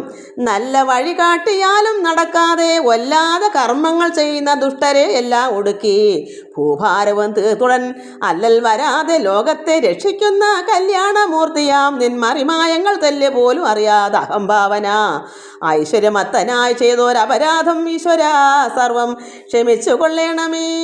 അപ്പോൾ വല്ലാതെ കർമ്മങ്ങൾ ചെയ്യുന്ന ദുഷ്ടരെ, എന്താ ഇന്ദ്രൻ തന്നെ ഇന്ദ്രന് മനസ്സിലായി, ഞാൻ വല്ലാത്ത കർമ്മങ്ങളാണ് ചെയ്തത്, ദുഷ്ടകർമ്മങ്ങളാണ് ചെയ്തത്. ഒരു കുഞ്ഞിനെ, പൊടി കുഞ്ഞായോ 7 വയസ്സുള്ള കുട്ടിയോടാണ് ഇവൻ കളിച്ചത്, ഇവനെന്നൊക്കെ വേണം പറയാൻ ഇന്ദ്രനെ. അതുകൊണ്ട് നല്ല വഴി കാട്ടിയാലും നടക്കാതെ, നല്ല വഴി കാണിച്ച് കൊടുത്താലും നല്ല വഴി നടക്കാത്ത ദുഷ്ടന്മാരുണ്ട്. നിങ്ങൾ ഇങ്ങനെ നടക്കും, ഇത് ഈ വഴിയെ പോയാൽ നന്മ കിട്ടും എന്ന് പറയാനും അഹങ്കാരികൾ അത് കേൾക്കത്തില്ല. നീ ആരാടാ പറഞ്ഞുതരാൻ, എനിക്ക് തോന്നുന്നിടത്തോട് ഞാൻ പോകും. ഇതാണ് ഇന്നത്തെ ലോകം. അതുകൊണ്ട് വല്ലാതെ കർമ്മങ്ങൾ ചെയ്യുന്ന ആര് പറഞ്ഞാലും കേൾക്കാത്ത കുറേ ആൾക്കാരുണ്ട്. നമ്മുടെ വീട്ടിൽ തന്നെ ഉണ്ട്. ഒന്നീ ഒരു ഭാര്യ അല്ലെങ്കിൽ ഒരു ഭർത്താവ്, രണ്ടുപേരും ഒരുപോലല്ല. ഭർത്താവിന് തോന്നുന്ന രീതിയാണെങ്കിൽ ഭാര്യ നല്ല വഴിയായിരിക്കും. ഭാര്യ നല്ല വഴി പറഞ്ഞെടുക്കും, ഭർത്താവ് ഇന്നടി നിൻ്റെ കാര്യം കേൾക്കാതിരിക്കുകയല്ലോ എന്ന് പറഞ്ഞ് തോന്നുന്ന വഴി പോകും. അവസാനം എന്ത് വരും? ഇന്ദ്രനെ പോലെ തന്നെയായിരിക്കും തിരിച്ചു വരുന്നത്. അതുപോലെ ഭർത്താവ് നല്ലവനാണെങ്കിൽ ഭാര്യയ്ക്ക് നേരെ തിരിച്ചായിരിക്കും. ഇത് ഓരോ വീടുകളിൽ നിന്ന് അങ്ങനെയാണ്. കാരണം എന്താണെന്ന് പറയുമ്പോൾ ബൈബിളിലും ഉണ്ട്, ഭാഗവത്തിലുണ്ട്, ഈ ദ്വാദശസ്കന്ധത്തിൽ മൊത്തം ഉണ്ട്. ഈ ലോകം, ഈ യുഗം അങ്ങനെയാണെന്നാണ്. ഇന്ന് നടക്കുന്ന സംഭവം മൊത്തവും നമ്മുടെ ഭാഗവത്തിൻ്റെ അവസാനം കിടപ്പുണ്ട്. വായിച്ച് നോക്കുമ്പോഴാണ് അറിയുന്നത്. ഞാൻ വായിച്ചിട്ടുണ്ട്. അപ്പം അത് തന്നെ ബൈബിളിലും. അപ്പോൾ ഇങ്ങനെയുള്ള ദുഷ്ടകർമ്മങ്ങളെല്ലാം, ദുഷ്ടതയൊക്കെ ഒടുക്കി ഭൂഭാരവും തീർക്കാനാണ്, ഭൂമിയുടെ ഭാരം തീർക്കാനാണ് ഭഗവാൻ വന്നത് അന്ന്. ഇപ്പോഴും ഭാരം കൂടിയിരിക്കുക. എപ്പോഴാ കൽക്കി വരുന്നത് നമ്മൾ അറിയാതെ. അതുകൊണ്ട് പ്രാർത്ഥിക്കുക, എല്ലാവരും പ്രാർത്ഥിച്ചുകൊണ്ടിരിക്കണം ഏത് സമയം. പരമാത്മാവ് വരുമ്പോൾ നമുക്ക് കാണണ്ടേ. നമ്മൾ ഭൂമി ഉണ്ടെങ്കിൽ നമുക്ക് ഭാഗ്യം കാണാൻ. അതുകൊണ്ട് എല്ലാം ദുഷ്ടരെ എല്ലാം ഒടുക്കി ഭൂഭാരവും തീർത്തുടൻ അല്ലൽ വരാതെ ലോകത്തെ രക്ഷിക്കുന്ന, ഈ ഭൂമിയിൽ, ഈ ലോകത്തിൽ ഒരു വിഷമം വരാതിരിക്കാൻ ഭക്തന്മാരെ രക്ഷിക്കുന്ന അങ്ങനെയാണ് ഭഗവാൻ. അതുകൊണ്ടാണ് ഞാൻ മക്കളെ പറഞ്ഞത്, ഭക്തന്മാരെ കഴിഞ്ഞ് മറ്റെന്തുകൊണ്ടാണ് നിങ്ങൾ പ്രാർത്ഥിക്കൂ, പരമാത്മാവിൽ ചേരൂ, അകമഴിഞ്ഞ് പ്രാർത്ഥിക്കൂ. അപ്പോൾ ഭഗവാൻ സ്വന്തം പൈതല. നമ്മൾ ഭഗവാന്റെ പൈതങ്ങളാവണമെങ്കിൽ, ദൈവ പൈതൽ എന്ന് പറയുന്നത് ഭഗവാനെ ചേരുന്നതേ ചെയ്യാവൂ, ഭഗവാൻ ഇഷ്ടമുള്ളത് നമ്മൾ ചെയ്യാവൂ. അതാണ് ഭഗവാൻ ഇഷ്ടം. അപ്പോഴാണ് നമ്മൾ ദൈവ പൈതലാവുന്നത്. അപ്പോൾ അങ്ങനെയുള്ളവർക്ക് അല്ലൽ വരാതെ ലോകത്തെ രക്ഷിക്കുന്ന കല്യാണമൂർത്തിയാം നിൻ മറിമായങ്ങൾ തല്ലുപോലും. അങ്ങനെയുള്ള പരമാത്മാവായ ഭഗവാൻ, കല്യാണ മംഗളസ്വരൂപനായ ഈശ്വരൻ്റെ മറിമായങ്ങളാണ്. ഇത് തെല്ലുപോലും ഇന്ദ്രൻ അറിഞ്ഞില്ല. തെല്ലുപോലും അറിയാതെ അഹംഭാവന, അഹങ്കാരിയായിട്ട് ഐശ്വര്യമത്തനായി, എന്നുവെച്ചാൽ സ്വർഗം അല്ലേ കയ്യിലിരിക്കുന്നത്, ഐശ്വര്യത്തിൻ്റെ അറ്റം അല്ലേ, സ്വർഗം വാഴുന്നവൻ ഇന്ദ്രൻ മഹേന്ദ്രനല്ലയോ. അപ്പോൾ എന്തിൻ്റെ കുറവായാൾക്ക്? അതുകൊണ്ട് മത്തനായിപ്പോയി, അഹങ്കാരിയായിപ്പോയി. അതാണ് ഇന്ന് ഐശ്വര്യം കൂടുമ്പം ചിലർ അഹങ്കാരികളായിപ്പോവും. ഈ മരുന്നുമരങ്ങളായി നിന്ന് എന്താ നളകൂപരമണിഗിരിവന്മാർ അഹങ്കാരികളായി. ഈശ്വരൻ ഭഗവാൻ പരമേശ്വരൻ സർവ്വതും കൊടുത്തപ്പോൾ, ആനന്ദത്തിൽ വളരാനുള്ള ജീവികൾ സർവ്വതും ഐശ്വര്യം കൊടുത്തപ്പോൾ അവർ അഹങ്കരിച്ച് നാരദ മഹാമുനി വന്നിട്ട് പോലും മഹാമുനി അടുത്ത് ഒരു ആദരവോ ബഹുമാനമോ ഇല്ലാതെ വെള്ളത്തിൽ കിടന്ന് തുള്ളിക്കളിച്ചു. അപ്പോൾ ആണ് ശാപം കിട്ടിയത്. എന്താ കാരണം? അഹങ്കാരിയായുണ്ട്. അതാണ് ഇന്ന് ഈ ഇന്ദ്രനും പറ്റിയത്. ഐശ്വര്യമത്തനായി, ഐശ്വര്യം കൊണ്ട് മത്ത് പിടിച്ചിട്ട് ചെയ്തൊരപരാധം. അങ്ങനെ ഞാൻ ചെയ്ത അപരാധം ഈശ്വര, കൃഷ്ണ, നാരായണ, നമ്മൾ ഓരോരുത്തരും പറയണം, ഭഗവാനെ എന്തൊക്കെയോ അറിഞ്ഞോ അറിയാതെയോ ചെയ്തു പോയി ഭഗവാനെ. ഇന്ദ്രൻ്റെ പോലെ നമ്മളും പറയണം. എന്നിട്ട് ഈശ്വര സർവം തെളിയുന്നില്ല, ക്ഷമിച്ചു കൊള്ളണമെന്ന് ഇന്ദ്രൻ പ്രാർത്ഥിക്കുന്നു. ഇത് അന്നത്തെ കാലത്ത്. നമുക്കിന്നത് നമ്മുടെ കാലം. ഇത് നമ്മളാണ് ഇപ്പോൾ ഇവിടെ ഇന്ദ്രൻ. അപ്പം നമുക്ക് അഹങ്കാരങ്ങളൊക്കെ ഉണ്ടെങ്കിൽ, അല്പമെങ്കിലും ഉണ്ടെങ്കിൽ, ഭഗവാനെ പറ്റുന്നില്ല കൃഷ്ണ, നമുക്ക് ദേഷ്യം വന്നു പോണ്, അല്ലെങ്കിൽ എന്തൊക്കെ നമ്മൾ ചെയ്തു പോന്ന്, അത് ഭഗവാൻ സഹായിച്ച് ഇത് ഞങ്ങളുടെ ഉള്ളിൽ നിന്ന് മാറ്റണേ, വേണ്ടാത്തൊക്കെ ദുഷ്ടചിന്തകളെല്ലാം മാറ്റി തരണമെന്ന് നമ്മൾ പ്രാർത്ഥിക്കണം. അപ്പോൾ ഭഗവാനോട് നമുക്ക് കൂട്ടു നിൽക്കുക. അതുകൊണ്ട് ഈശ്വര സർവം ക്ഷമിച്ചു കൊള്ളണമേ. ശ്രീവാസുദേവായ കൃഷ്ണായതേ നമ, ശ്രീ പുരുഷായ മഹാത്മനേതേ നമ, തത്വാത്മനെ തത്വരൂപായതേ നമ, സത്യസ്വരൂപായ നിത്യായതേ നമ, വേദസ്വരൂപായ വിജ്ഞാനമൂർത്തയേ നാദാത്മനേ സർവഭൂതാത്മനേ നമ, സർവബീജായ ഭഗവതേ ബ്രഹ്മണേ നിർവികാരാത്മനേ നിത്യായതേ നമ. എന്നുടെ യജ്ഞം മുടക്കിയ കാരണം മഞ്ഞു കൈക്കൊണ്ട് അഭിമാനം നടിച്ചു ഞാൻ. അതായത് ഇന്ദ്രന് ചെയ്യേണ്ട യാഗം മുടക്കി പർവ്വതത്തിന്, ഗോവർദ്ധനഗിരിക്ക് യാഗം ചെയ്തു. അത് എന്നുടെ യജ്ഞം. ദേവേന്ദ്രൻ പറയുന്നു, ഭഗവാനെ ക്ഷമിക്കണമേ, എൻ്റെ യജ്ഞം മുടക്കിയ കാരണം മഞ്ഞു കൈക്കൊണ്ട് അഭിമാനം നടിച്ചു ഞാൻ. മഞ്ഞു കൈക്കൊണ്ടെന്ന് വെച്ചാൽ എന്താണ്? ദുഃഖം. എനിക്ക് തരാനുള്ള യാഗം എനിക്ക് ഈ വർഷം എനിക്ക് തന്നില്ലല്ലോ. അത് എന്തൊരു പർവ്വതം? ഗോവർദ്ധന പർവ്വതത്തിനാണല്ലോ കൊടുത്തത്. അതുകൊണ്ട് എനിക്ക് ദുഃഖം. മഞ്ഞു കൈക്കൊണ്ട് അഭിമാനം. എനിക്ക് അഭിമാനമൊക്കെ ഉണ്ടായിരുന്നു. എല്ലാവരും എന്ത് വിചാരിക്കും? എല്ലാ വർഷവും എനിക്കല്ലേ യാഗം ചെയ്തു തരുന്നത്. അതുകൊണ്ട് എനിക്ക് ദുഃഖം ഉണ്ടായി. എനിക്ക് അഭിമാനവും അങ്ങനെ ആയിപ്പോയി. നമ്മളെ ഒരാൾ എന്തെങ്കിലും പറഞ്ഞെന്ന് കരുതിയോ നിന്ദിച്ചെന്ന് കരുതി നമുക്ക് ഒരു അഭിമാനവും നോക്കേണ്ട കാര്യമില്ല. അഭിമാനവും മാനവും ഒന്നും നമുക്ക് വേണ്ട. ഒരു ഭക്തനത് പാടില്ല. ഒരാൾ നിന്ദിച്ചെന്ന് പറഞ്ഞാൽ നമ്മുടെ ദേഹത്ത് നമ്മുടെ ഉള്ളിൽ ആരാ ഇരിക്കുന്നത്? ഈശ്വരനാ. ഈശ്വരനെ നിന്ദിച്ചാൽ നമുക്ക് എന്താ വിഷമം? നമ്മളെ ഉള്ളിൽ ഈശ്വരനല്ലേ. അപ്പം നമുക്ക് ഒന്നും തോന്നിക്കേണ്ട കാര്യമില്ല. അതാണ് ഒരു ഭക്തന് അഭിമാനവും മാനവും ഒന്നും വേണ്ടാന്ന് പറയുന്നത്. അതുകൊണ്ട് മഞ്ഞ് കൈക്കൊണ്ട് അഭിമാനം നടിച്ചു ഞാൻ, വാദവർഷങ്ങളെ കൊണ്ട് വ്രജകുലം ആതങ്കമാക്കി നശിപ്പിപ്പതെന്നിഹ. അതുകൊണ്ട് ഞാൻ എൻ്റെ ദുഃഖം കൊണ്ട് അഭിമാനം കൊണ്ടും ഞാൻ എന്ത് ചെയ്തു? വാദവർഷങ്ങളെ, മഴയും കാറ്റും കൊണ്ട് വ്രജകുലം, ഈ വ്രജത്തിൻ്റെ എല്ലാം ആതങ്കമാക്കി ദുഃഖം അവിടെയെല്ലാം നശിപ്പിക്കാനായിട്ട് ഞാൻ അങ്ങനെ ചെയ്തു പോയി. ഇവിടെ ചെയ്ത അപരാധം പുറത്തിങ്ങ് അനുഗ്രഹം ചെയ്തിടുവാൻ അതിനിന്നും നമസ്കാരം. അതുകൊണ്ട് എനിക്ക് ഇങ്ങനെ ചെയ്തു പോയി, അതിന് ചെയ്ത അപരാധങ്ങളെല്ലാം പൊറുക്കണമേ, അനുഗ്രഹം തരണമേ, അങ്ങനെ ചെയ്തിടുവാൻ അതിനും നമസ്കാരം. ഈശ്വരനും ഗുരുവും പരമാത്മാവും വിശ്വവും നീയേ ശരണം ഗതോസ്മി ഞാൻ.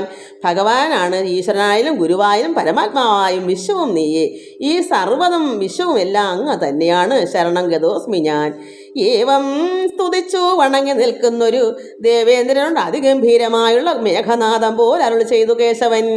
ഇങ്ങനെ നാണിച്ച് ലജ്ജിച്ചു നിന്ന ഇന്ദ്രൻ സർവ്വ അപരാധവും ക്ഷമിക്കണമെന്നെല്ലാം പ്രാർത്ഥിച്ച ഭഗവാൻ തന്നെയാണ് ഇവിടുത്തെ ഗുരുവും ഈശനും എല്ലാം നീ തന്നെയാണ്. പരമാത്മാവും എല്ലാം വിശ്വവും എല്ലാം അങ്ങ് തന്നെയാണ്. ആ ശരണം ഗതോസ്മി ഞാൻ. അങ്ങനെയുള്ള അവിടേക്ക് ഞാൻ ശരണം അടയുന്നു എന്ന് പറഞ്ഞിട്ട് ഏവം ഇങ്ങനെ സ്തുതിച്ചു നിന്ന ഈ ഇന്ദ്രനോട് വണങ്ങി നിൽക്കുന്ന ഇന്ദ്രനോട് ഭഗവാൻ എങ്ങനെയാ ദേവേന്ദ്രനോട് പറയുന്നത്? ഗംഭീരമായുള്ള മേഘനാദം പോലെ അരുളി ചെയ്തു കേശവൻ കാരണം അത്ര അഹങ്കാരിയല്ലയോ ഭഗവാനും. കൊച്ചാണെങ്കിലും ഒരു ഗംഭീര നാദം പോലെയാണ് പറയുന്നത്. നമ്മളെങ്ങനെ പറയണം?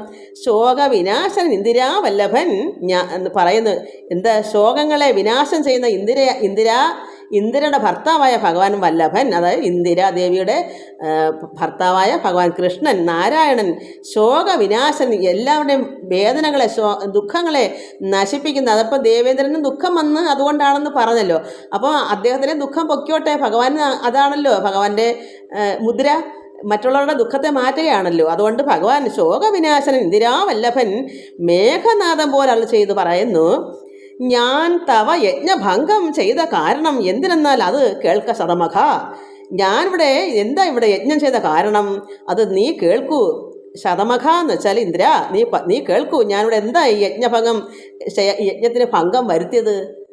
എന്താ നിനക്ക് തരേണ്ട യജ്ഞം ഞാനിവിടെ മുടക്കാനുള്ള കാരണം അത് എന്താ ഭംഗം? അത് കാരണം എന്തിനെന്നാൽ അത് കേൾക്കുക. അത് എന്തിനാ ചെയ്തത് നീ കേൾക്കൂ. ശതമഖ ഇന്ദ്ര, നീ ഇത് കേൾക്കൂ. ഇങ്ങനൊന്നും അല്ല, നല്ല ഗംഭീരത്തോടെ അപ്പം മേഘത്തിൻ്റെ സൗണ്ട് പോലെ പറയുന്നത്, അതിഗംഭീരമായിട്ടാണ് പറയുന്നത്. മാനമത് ഐശ്വര്യമത്തരായിട്ടുമേ ജ്ഞാനമില്ലാത്തവരെന്നെ മറന്നുപോകും. മാനമത് ഐശ്വര്യമത്തരായി വരും ഈ ജനങ്ങൾ. ഇപ്പം ഇന്ദ്രൻ എങ്ങനെയായി? ഇന്ദ്രപ്പട്ടം ഉള്ളതുകൊണ്ട് അവൻ അഹങ്കാരിയായി, ഐശ്വര്യം കൊണ്ട് അഹങ്കാരം പിടിച്ചു. ഈ ലോകത്തും ഉണ്ട് അങ്ങനെ. ജനങ്ങൾക്ക് പണവും സമ്പത്തും നല്ല മാളികയും നല്ല വാഹനങ്ങളും എല്ലാം ഉണ്ടെങ്കിൽ പലരും പല അഹങ്കാരികളാകുന്നുണ്ട്. അതുകൊണ്ട് മാനമത് ഐശ്വര്യം മത്തരായിട്ടുമേ അങ്ങനെ ഇവിടെ ഭൂമിയിൽ ജ്ഞാനമില്ലാതെ അറിവില്ലാത്തവരെന്നെ മറന്നുപോകും. ഇന്ന് ഒരുപാട് പേര് അങ്ങനെ, അത് ഓർത്താൽ മനസ്സിലാവും.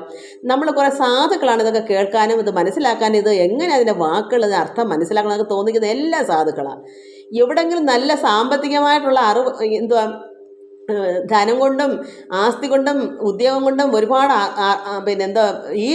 ഈ ലോകത്തിൻ്റെ അറിവും ഉദ്യോഗമൊക്കെ ഉള്ളവരാണെങ്കിലോ ഇത് കേൾക്കണമെന്നോ എല്ലാവരുടെയും കാര്യമല്ല പറയുന്നത്. അതിൽ സാധുത്വം ഉള്ളവരുണ്ട്, എത്ര പണവും മുതലും ഉണ്ടെങ്കിലും കേൾക്കാൻ ആഗ്രഹം ഉള്ളവരുണ്ടെങ്കിലും കൂടുതലും പേർക്ക് യാതൊരു ദുഃഖവും ഇല്ലല്ലോ.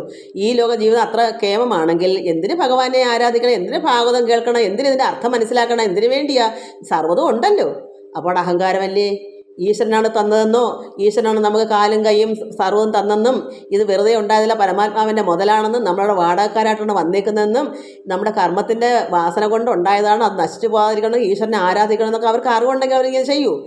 ഇത് മറ്റ് സാധുക്കളായ ഭക്തന്മാർ മാത്രമേ ഇത് എനിക്കും കേൾക്കണമേ ഇനിയും കേൾക്കണമെന്ന് പറയുന്നത്. എന്താ? അത് കൂടുതലും ഇന്ന് അങ്ങനെയാണ്. പണക്കാരല്ല ഇത് കേൾക്കുന്നത്, ഒരുപാട് പണക്കാർ കേൾക്കുന്നില്ല, അറിയുന്നില്ല. എന്നാലോ ഇങ്ങനെ എല്ലാ സുഖങ്ങളും ഉള്ളവർ കേൾക്കുന്ന ഒരുപാട് ജനങ്ങളും ഉണ്ട്. എന്ത് സുഖസൗകര്യങ്ങളുണ്ടെങ്കിലും ഭഗവാനെ അറിയുന്ന ഒരുപാട് ജനങ്ങളുണ്ട്. ഞാൻ എല്ലാവരുടെയും കാര്യമല്ല പറയുന്നത്. അതുകൊണ്ട് മാനവും ഐശ്വര്യമൊക്കെ വരുമ്പോൾ മത്ത് പിടിച്ച് അഹങ്കാരിയാവും. അപ്പോൾ എന്തൊരു ജ്ഞാനമില്ലാതെ അറിവില്ലാതെ എന്നെ മറന്നു, ഭഗവാനെ മറന്നു പോകും. ഭഗവാനെ ഇന്ദ്രനാണോ ഭഗവാൻ? അല്ലല്ലോ. ഇന്ദ്രൻ യാഗം കഴിച്ചാൽ ഇന്ദ്രനെ ഓർത്തിരിക്കും. ഇന്ദ്രനാണോ ഈശ്വരൻ? അപ്പോൾ എന്നെ മറക്കുമെന്ന് വെച്ചാൽ പരമാത്മാവായ കൃഷ്ണൻ ആരാ? അത് പരമാത്മാവാണ്. ആ പരമാത്മാവിനെ മറന്നുപോകും ഐശ്വര്യം കൊണ്ട് അഹങ്കാരികളാകുമ്പോൾ. അതുകൊണ്ട് നിർമ്മല ജ്ഞാനമില്ലാതെ വരും വിധു നിർമൂല ആപത്തകപ്പെടും ഏവരും. അപ്പോൾ എന്ത് വരും? നിർമ്മലമായിരിക്കുന്ന ജ്ഞാനം, അറിവാകുന്ന ആ നിർമ്മല ജ്ഞാനം ഹൃദയത്തിലിരിക്കുന്ന അഹങ്കാരങ്ങളെല്ലാം പോകുമ്പോൾ തെളിഞ്ഞ ആകാശം പോലെ, തെളിഞ്ഞ കണ്ണാടി പോലെ നമ്മുടെ മുഖം എങ്ങനെ കാണും? തെളിഞ്ഞ ആകാശത്തിൽ എങ്ങനെ പ്രകാശം തെളിഞ്ഞു നിൽക്കുന്നത്?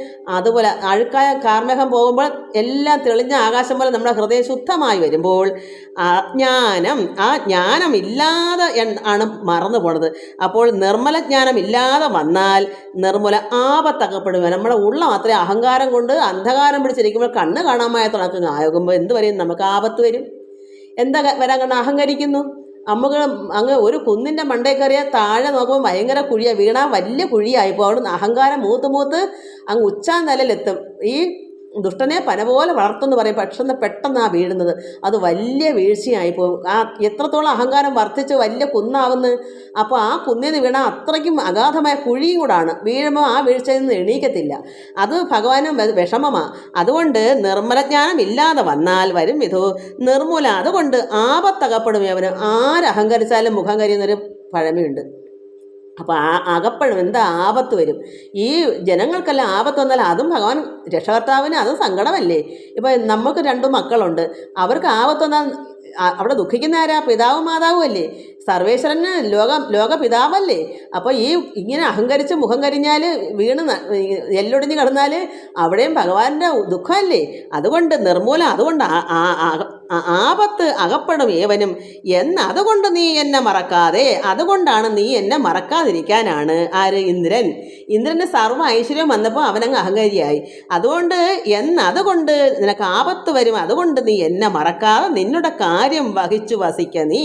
അതുകൊണ്ട് നീ നിന്നെ മറക്കാതെ, നീ നിന്നെ തന്നെ മറക്കുന്നു. കാരണം എന്താ? നിന്നിലിരിക്കാൻ നിന്നെ പരമാത്മാവ് എല്ലാവരിലും ഉണ്ട്. അപ്പോൾ നീ അഹങ്കരിക്കുമ്പോൾ നിന്നിലിരിക്കാൻ നിന്നെ കാണാൻ പറ്റില്ല. നിന്നിലിരിക്കുന്ന അഹങ്കാരത്തെ നീ കാണും. നിന്നിലൊരു പരമാത്മാവുണ്ട്. ആ നിന്നിലിരിക്കുന്ന ആ ഞാനിനെ, അതിലിരിക്കുന്ന ആളിനെ ഭഗവാനെ നീ അറിയുന്നില്ല. അജ്ഞാനം കൊണ്ട്, അന്ധകാരം കൊണ്ട് നീ അറിയാത്തത് കൊണ്ട് നീ നിന്നെ തന്നെ മറന്നിട്ട് അഹങ്കരിക്കുന്നു. അത് വരാതിരിക്കാനാണ് ഇവിടെ ഇങ്ങനെ ചെയ്യുന്നത്. അതുകൊണ്ട് നിർമൂല ആപത്ത് അകപ്പെടാതിരിക്കാൻ, അതുകൊണ്ട് നീ എന്നെ മറക്കാതിരിക്കാൻ നിന്നുടെ കാര്യം വഹിച്ചു വസിക്ക നീ. നിനക്കെന്താണ് ആവശ്യങ്ങൾ അതൊക്കെയാണ് വേണ്ടത്. അല്ലാതെ ഇവിടെ അഹങ്കാരപ്പെട്ട് പരമാത്മാവിന് ചെയ്യേണ്ട കാര്യങ്ങൾ അവൻ ഏറ്റെടുക്കേണ്ട കാര്യമുണ്ടോ ഇന്ദ്രന്? ഏവം അരുൾ ചെയ്തു നിൽക്കും ദശാന്തരേ ദേവസുരഭിയും ഭക്തിയാ വിനീതയായി. ഇങ്ങനെല്ലാം ഭഗവാൻ ഏവം അരുൾ ചെയ്ത് ഇങ്ങനെ ദശാന്തരേ അങ്ങ് നിൽക്കുന്ന സമയത്ത് ദേവസുരഭി, ഈ ദേവലോകത്തുള്ള കാമധേനു പശു, ഭക്തിയാ വിനീതയായിട്ട് ആ കാമധേനു ഇത് കേട്ടപ്പോൾ വിനീതയായി ആ പശു. എന്നിട്ട് എന്ത് ചെയ്തു? ഗോകുല ഗോപാല വേഷം ധരിച്ചൊരു ലോകേശനാം ഈശ്വരനോട് ചൊല്ലിനാൾ. അങ്ങനെ നമുക്കിനി അടുത്ത പ്രാവശ്യം വായിക്കാം. ഇത് അഭിഷേകമാണിനി. കാരണം ഇത് നമുക്ക് അടുത്ത പ്രാവശ്യം അല്പമേ ഉള്ളൂ അഭിഷേകം. അത് നമുക്ക് ഇപ്പോൾ വായിക്കാൻ സമയം ഒത്തിരി അങ്ങ് പോയി സമയം. ഇത് നമ്മൾ ഒന്നും കൂടെ ആവർത്തിച്ച് നിങ്ങൾ എടുത്തെടുത്ത് വായിക്കണം. കാരണം ഇത് നന്നായി മനസ്സിലാക്കാനുള്ളതാണ്. ദേവേന്ദ്രൻ്റെ അഹങ്കാരം മാറ്റാനാണ് ഭഗവാൻ അത് ചെയ്തത്. എന്നിട്ട് ഈശ്വരൻ നമ്മൾ ഓരോരുത്തരും ഇപ്പം ദേവേന്ദ്രൻ നമ്മളാണ്.